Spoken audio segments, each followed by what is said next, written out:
大家好，我哋雙城直播室咧又開始。大家好。我哋唔係偷懶啊，不過我哋好多時咧，即係3個人都加埋 Jason 4個人都各有少少嘢做，啲時間即係配合唔到嚇。咁我哋咧就今日咧就講下咧，就係20號嗬，20號咧就係台灣賴清德咧1週年嚇，中華民國總統。咁佢咧就係喺佢講嘅説話裏面。即係之前咧，大家都有好多即係猜測啊、揣測啊，睇佢講啲乜嘢。但係又好奇怪喎，佢又竟然冇提到即係關於兩岸之間嘅問題咁樣。咁啊，好多人就話咧，台灣嘅媒體咧，基本上咧都係俾錄影咧就係收埋咗。咁但係我哋都見到好多名嘴嚇，我諗你都好追佢哋嗰啲話題。咁大家都講咗好多嘢。咁阿于大哥咧，今次即係話喺上幾個月就去過台灣啦，跟住喺上個月又去咗台灣啦，係因為輔仁大學100週年。咁喺近距離嚟講咧，咁阿于大哥你喺台灣聽到啲乜嘢咧？可咁鄭芸文你又可以即係講下，即係大家綜合大家嗰啲即係名嘴啊，咁同埋好似呢個聯合報咧就係訪問咗前總統馬英九嘅。咁馬英九咧就係講咗好多係關於佢話大家應該咧係即係和平咁樣傾下偈啊，但係即係大家唔好站在敵對嘅地位，因為大家都好擔心，即係話上一次有25萬人咧遊行呢個問題係咪？同埋仲有咧呢個柯文哲先生嗰件事係咪小題大做咧咁樣？咁國民黨嘅黨主席咧亦都話佢咧係好似中意做鬥雞咁樣。咁但係就聽你哋兩位嘅意見，咁或者于大哥講先。係啦，于大哥講先。哎呀，我係台灣啱啱翻咗嚟。OK。有公家嘅事，有私人嘅事。我個女咧從泰國同埋加埋孫咧提我個妹咧。同埋先生咧，又係同台灣咧，同我哋一齊見面。我哋又參加咗輔仁大學100週年嘅音樂會咁又紀念于斌總主教咧，于斌書記咧125週年。哇，嗰個音樂會都整得非常之好，喺台灣嗰度好轟動。但係咧我翻到台灣乜都好，天氣又好，食嘢又好，嗰個價錢又唔係好貴。但係咧我太太咧唔俾我睇電視。因為次次我睇電視咧都好激烈噶，睇到嗰班人講嘢咧，特別係政府嘅官員咧講大話嘅都係唔避免嘅，完全喺嗰度講啲嘢，真係有到好多冇道理嘅嘢。今日啱啱 Billy 講咧，今日5月20號咧係呢個賴清德總統咧就職1週年。咁好佢嘅演講入邊咧。好多重要嘅事佢冇講，關於兩岸問題，佢一句聲都冇出。咁兩岸問題咧，嗰個民進黨咧好多嘢講嘅，講呢啲講嗰啲，因為盧培啦，依家最近講咗幾個，又對新嘅移民啦都好歧視嘅。佢國防咧、公安咧、外交咧，同埋兩岸問題咧。完全就冇咩成就，依照中華民國憲法咧，規定咧，總統係打理國防、國家安全、外交同埋兩岸嘅問題。我哋睇下外交咧，最近教宗咧，方濟過咗身，同埋而家新嘅教宗咧 Leo the 14就職，佢都冇去啊。以前陳水扁都到咗咁馬英九都去咗點解佢都唔去咧？係咪有佢想去，但係冇請佢定點啊？點解人哋唔請你咧？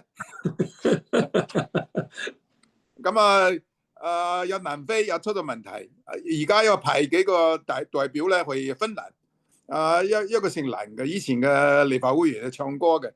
佢乜一啲外交經驗都冇，再派到芬蘭做大使，呢個係唔係依照應該做嘅嘢做？呢個係唔啱。咁兩岸問題梗係佢冇得講噶啦。佢點講咧？佢今次有個好奇怪嘅言論出嚟，佢話大陸係大公司，台灣係細公司。咁啊，大公司又買細公司咧，你出個條件咧，呢個係咩意思咧？如果係國民黨咁樣講，佢會點講國民黨咧？係嘛？一定係講賣台啦，又係中國同路人啦，在地嘅黑歷史啦，所有嘅紅帽子啦，全部同你擺低。台灣嘅大陸嘅問題唔係大公司細公司嘅問題啫嘛。台灣同埋大陸嘅問題有好多問題係同佢國際有關嘅。台灣嘅問題咧，唔單單係台灣同北京嘅問題，台灣嘅問題又係北京同華盛頓嘅問題，台灣同華盛頓嘅問題係深交嘅關係嘅。所以咧，佢講嘅大公司細公司係咪係配合？川普講啦，兩岸可以統一噶啦，係咪咁樣講啊？所以佢一配合下咁樣講，我哋係細公司啊，同佢講大公司買股票啊，嗱你有咩條件咧？大陸嘅條件都出咗嚟㗎啦，但係咧佢冇辦法答覆。呢個係民進黨咧，我講民進黨咧係內鬥內行，外鬥外行，佢完全冇一個政策對付中共嘅所有嘅條件。如果北京開咗條件，佢冇辦法答覆嘅。北京有條件咧，但係佢到而家一啲都冇答覆。佢對大陸咧，佢用呢個大陸咧係得人，佢講係境外嘅敵對勢力，係敵對嘅對方。咁你係敵過嚟㗎嘛？咁樣用呢個方式咧，佢又唔係真嘅，佢想同大陸打仗啊乜嘢？但係咧，佢利用呢個機會咧，煽動有一部分有民生，佢保障咧嗰個台獨佢嘅民進黨咧可以永遠嘅執政。佢個台獨咧，佢講台灣獨立都係假嘅，佢自己知啊。台灣獨立係咩事咧？唔需要講嘅。美國又唔支持，大陸又反對。佢台灣入邊，但係呢個台獨可以用呢個名義咧，佢可以保證佢有一定嘅選民喺嗰度。佢講國防咧，嗰度台灣如果真係同真正同大陸準備一戰咧，個台灣國防冇得打嘅。點解咧？個個都唔想當兵，有台灣又唔生仔，咁個個又唔想當兵。你冇兵點樣打仗咧？你買幾多武器美國嘅導彈啊，美國嘅飛機都冇咩用啊！揸飛機都冇人。嗰間嘅問題咧，佢完全冇對策。因為大陸嘅飛機啦、船咧，日日喺嗰度行嚟行去。我個孫咧提過嚟，佢同我講啊，誒 Grandpa， 我想睇下大陸嘅大陸嘅船啊，睇到都睇唔到啊！佢細嘅年齡都知，佢又嚟台灣睇個大陸嗰個船，都表示咧個個都知道台灣自己好危險，但係咧民進黨咧好短視嘅，佢唔係睇下長遠嘅方式。佢把住而家嘅政權就得噶啦，佢把住而家嘅政權咧，同埋台灣都經濟都唔算太差，但係佢把住政權咧，佢把住所有嘅資源，佢分配嘅時候自己所有嘅人，所以咧佢對台灣咧，而家佢掌握，啱啱 Billy 講咗啦，個媒體啦、電視啦、報紙啦。收音嘅 radio 咧，全都係佢把持嘅，但係啱啊！台灣有好多名嘴講好多嘢，但係大部分嘅媒體咧都係綠色嘅。同時咧除咗媒體之外咧，佢有黨啦，佢嘅執政黨咧，佢有政府啦，佢有軍隊啦，佢有警察啦，而家警察都係佢噶啦，仲有調查單位啦，加埋司法，而家。我哋講五權分立係中華民國研發，美國係三權，但係咧而家單台灣係一權，一個權係咩權咧？民進黨嘅權，佢而家用大法官嘅最高法庭咧嚟判所有嘅立法院所有通過嘅議案都冇效，呢個係司法同埋立法係兩個權啊，分開嘅。你點可以有一個權指住另外一個權咧？但係立法院通過乜嘢，佢又唔中意啊，所以佢準備有大罷免啊！全世界民主國家冇咁樣嘅事。你選出個國會咧，選咗1年之後咧，你自己係少數黨，你冇辦法喺入邊做你想做嘅嘢，所以你係大罷免。如果咁樣大罷免，年年都嗰個立法會議員4年選一次，選咗1年之後大罷免又選一次，唔單單係浪費錢啊！你整個所有嘅嗰個民意咧，都唔知去咗邊度。我諗啊，美國係國會眾議院咧2年一選，如果用民進黨嘅方式咧，咁如果總統唔中意啦，咁我2年佢做咗1年，我即刻重新選一次啦。咁年年選住佢，咁國會點樣function咧？點樣嘅工作咧？所以咧，民進黨咧係台灣而家真係亂嚟，真係亂嚟嘅，真係完全唔顧行政、立法、司法三權分離嘅，但係間有第四權第四權咧係媒體，佢全部抓住喺手上，咁樣佢可以做佢自己中意做嘅嘢。而家大罷免咧，咁佢自己點樣連署都得，但係如果我哋睇到國民黨咧，咁連署咧，佢講而家有連署有個名係死刑嘅，你死刑唔算數得噶啦，你可比你唔需要作個國民黨黨部嘅人去嗰度告佢啫嘛，冇咩必要。同時啊，你啱啱講咗我哋民眾黨嘅主席，佢而家仲係監獄，而家冇判罪啊，而家調查。你調查你即刻可以放人啦，你講係咁就做乜嘢咧？係乜意思咧？係咪係叫佢喺嗰度承認應承咗以後唔同嘅嚟青島嘅競爭，佢都放出嚟咧？到而家未放，一唔判，一冇審，一冇判，咁佢可以關係嘅監獄入邊咁長嘅時間，呢個一方面冇人道，一方面冇法治嘅精神喺入邊，完全係政治出發。民進黨咧，到而家為止咧，我台灣嚟嘅，我係仲係中華民國國民，所以翻到台灣最傷心嘅係個台灣嘅民主政治啦，行走一條錯嘅路。咁民進黨咧完全唔了解咩係民主，佢認為以前邊個可以咁樣做，我都係咁樣做。佢以前嗰人咁樣做係情況唔同啫嘛。嗰個台灣嗰時好危險噶嘛。但係而家你唔係民進黨，你可以咁樣做嘅。所以我時常講咧，民進黨啦係人民選出嚟嘅督察個政府，北京咧係黨選出嚟嘅督察嘅政府，呢個都係督察，但係得到督察嘅方式咧有少少唔同。咁樣前一陣咧，國民黨嘅主席嘅朱生嚟講，好似民進黨好似1930年嘅希特勒係咁樣嘅，希特勒都係德國嘅投票出嚟嘅。咁最尾咧佢行到呢條路，我諗啊呢條路咧都係台灣目前嘅情況。如果冇乜改變咧，民進黨嘅執政咧，一會好似係永遠嘅。但係呢個而家嘅反對黨咧，冇錢、冇人、冇力、冇質，好難同佢對抗。國民黨而家以前咧，國民黨有錢，好多公司啦，而家公司都變咗民進黨人嘅公司啦。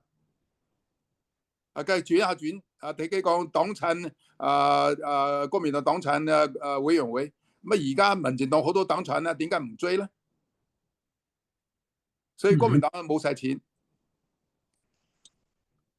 民眾黨啦，咁細黨啦，但係佢驚民進黨情長啦，所以而家做佢嘅黨主席嘅去做奸又唔審又唔判，所以咧我對台灣個情況咧，好有啲傷心。我係台灣嚟嘅，我係台灣係我個祖國。我在台灣就當咗2年兵，但係咧，我對台灣咧好深嘅感情，但係而家好悲觀啊！對台灣嘅情況好，真係諗到台灣嘅情況都好唔舒服，係嘛？嗯。咁 Raymond 你有啲咩想同大家傾下咧？嗬，關於台我灣。當然就冇于大哥對佢嘅感觸咁深啦。我通常都係因為大家知道我太太都係台灣嚟嘅啦，咁我都好多時都係收睇下啲台灣傳媒嘅嘢啊，睇住佢新聞啊咁樣。我亦有時都同佢哋，我太太仲有啲親戚啊，或者堂叔啊、表啊嗰啲，仲喺台灣都有傾下偈嘅。因為而家好即係好呢個泰國歷史好犀利，隨時都可以傾到偈。咁我曾經有問過佢一個堂細佬，佢係賣車嘅，賣嗰啲好似Nissan 啫嘛。佢有好多，佢 network 都好多人。不過我同佢傾嗰啲嘢咧，佢就覺得佢冇呢回事嘅喎。佢仲係覺得台灣好安全啊！雖然佢真係一樣嘢有政治咁啊，因為啲有好多客人都有喺嗰度，有啲係民進即係綠嘅，有啲係，所以佢唔係咁敢表露佢自己中意喺邊邊嘅。佢咁同我講。咁既然佢好多佢係其中一份子咧，我諗好多台灣裏邊做。好多做public work 即係公眾嘅人，我諗佢都係咁樣噶啦。同埋最近我一覺得咧，賴清德咧，佢一週年咧已經。咁上個禮拜我睇到有個民調咧，有幾個民調，起碼都有2-3個民調咧，即係講佢嘅支持度好低嘅，或者30-4% 咁。但係佢自己做嗰個民調咧，就即係 double 咗佢60幾個%嘅喎，即係贊成支持佢。咁變咗佢好似頭先你哋兩位咁講，佢哋係控制咗好多傳媒啊。佢仲有一個叫做咩咩譯啊？咩叫網譯啊？定乜嘢啊？佢有個嗰啲咩青鳥係咪？係嗰啲嘢。唔係，我就係懷疑咧，會唔會就係話好似頭先即係我哋經常都睇到咧，我哋喺海外反而睇到好多咧嗰啲名嘴啊，佢哋每日都講咗好多即係好似聲淚俱下嘅嘢咁樣樣。咁但係到底呢類咁嘅嘢，台灣本土嘅人睇唔睇得到嘅咧？我諗佢哋或者即係扮瞓覺啦，即係最好就瞓着噶啦，乜嘢都唔好理，你叫佢又唔醒，乜嘢。唔係，但係佢哋可能或者佢哋聽唔到呢一類咁樣嘅嘢嘅咧，會唔會咧？有啲係選擇性嘅，我覺得係啊，因為喺我哋自己都睇好多傳媒都話，哎呀，2027年啊係一個會有戰爭啦咁樣噶嘛。咁而家講下就好似話2026添，都即係出年都有添。咁我覺得最重要一樣嘢咧就係溝通。如果佢哋冇溝通，冇同呢個中國大陸溝通咧，就係大家都好似我有我玩，佢有佢玩咁。如果你話好似話擦槍走火，其實都唔需要擦槍走火嘅啫。佢中國大陸如果佢覺得呢個時候係要打你嘅，我頭先于主席講，你根本冇得打噶。同即係好似兔仔俾隻獅子追咁啫嘛。同埋一個民主又係冇咗呢個民主嘅言論自由啊。譬如你講下台灣政府啊，或者佢個政治唔係幾好，好似有班藝人咁樣啦。而家話講下即係講下祖國或者點樣講下中國大陸，你都唔即係佢會好打擊你噶啦。其實咧，我就好。即係我咧就成日都會諗啲即係偏少少嘅嘢，因為咧就喺1年前咧，賴清德咧接受日本傳媒訪問，同1年後同樣再訪問翻佢，佢同樣都講咗一樣嘢，佢話佢其實心目之中好想咧係可以同即係習近平咧坐低食個飯，就一路咧就飲佢好中意飲嘅嗰啲珍珠奶茶咁啊。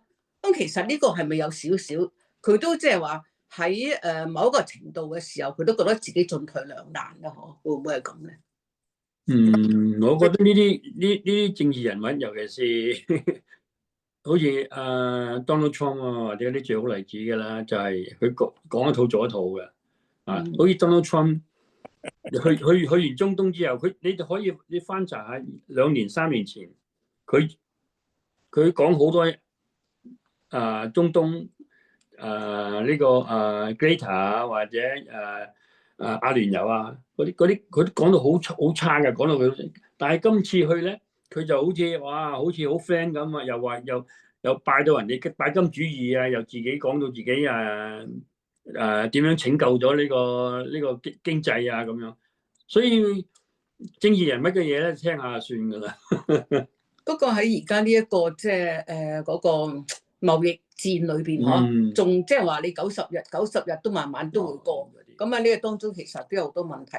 不過我最近又即係聽到台灣嗰啲名嘴咧，就講佢話喺即係7月份啊，7月份唔係好耐噶嘛，係咪啊？所以我想睇下于大哥同埋阿鄭慧雯你哋有冇咁樣即係咁諗啊？佢就話台灣喺7月嘅時候就會有一個咧，就係救世主咁樣嘅人物咧就會出現。你講嗰個係咁我諗下呢個人物會係邊個咧？會唔會就係黃仁勳咧？嗬？因為佢好似同中國大陸嘅關係又好好，係關於 AI 晶片嘅問題。佢同美國嘅關係都好好。賴清德會唔會係需要有啲某一些嘅嘢，即係佢叻唔切咁樣，人哋即係都未同佢談判，將所有佢要嘅嘢都俾晒人啦，咁啊係咪？咁但係如果係咁嘅時候，佢會唔會喺而家即係佢自己係總統，佢當然好清晰知道而家佢嘅範疇裏邊所發生嘅嘢好多，邊啲係啱，邊啲係唔啱，佢心裏面知道噶嘛？嗬。咁與其咁樣嘅時候，咁會唔會即係呢個神秘？即係呢個係推背圖講嘅，但係人哋亦都有話推背圖咧，就係一個上古時候寫嘅嘢，但係呢咁多年來近期咧都有不斷嘅更改咁樣嘅。咁所以聽下你哋兩個講下，即係講下神怪嘅嘢，會唔會係真係會出現咧？咁樣。我一向對，yeah，對預言啊或者風水啊諸如此類嗰啲，我比較抗拒啲嘅。但係你而家講呢個推背圖咧，即係我聽好，即係都有啲聽人講嘢，好似例如你咁樣啦講過，我知道係唐朝啊，唐太宗啊嘛，唐太宗貞觀時候貞觀之治嘅時候咧，即係佢想國泰民安啊，想知道自己個版圖啊，自己個國運如何咧，咁就揾到啲人去做下啲。即係好似睇相啊咁諸如此類咁寫咗本 book 咁樣，咁佢係有啲即係而家我哋後人咧就講佢係有啲啱，有即係有啲真係發生過嘅喎，好似例如佢講呢個武則天咁樣啦，同佢講呢個和尚呢個皇帝朱元璋咁樣啦，咁但係幾千年，如果你得一兩樣係對。即係又有咁嘅發生咗，咁啲人就話佢好準㗎啦，啱唔啱啊？咁台灣呢啲，我諗，好難講啦，因為你黃仁勳佢又冇政治，又冇佢只係又係一個商人嚟嘅啫。其實我就覺得而家商人，而家好似整個世界嚟講咧，都係以商嚟到商談一樣嘢嘅，即係冇咩話特別嘅政治人物咯。所以于大哥，你對於呢一樣嘢，我喺7月好快就到噶啦嘛，嗬。咁係你嗰個心目之中諗下，有啲咩人係會有特別可以做得到，可以改變即係總統嘅一個思維啦，嗬。你講下7月初嘅四型人啦。係啊。而家講黃仁勳佢啱啱到咗台灣，但係台灣兩邊都好重視佢，係啊，拉佢而家選到台北市做佢以後個總部，係咁係俾嗰個蔣萬安加咗分啦，係台灣嘅士林，大家都士林夜市啦，大家都知道嗰個地方，佢喺嗰度做佢個總部，佢翻台灣有兩件事，第一件事咧係揾佢嘅 headquarter 嘅總部係放邊度，第二咧佢參加嗰個世界壯年嘅運動會，咁啲抱啊前婆，咁都係啊，因為依個運動會咧係台北市同埋新北市兩個市個共同主持嘅。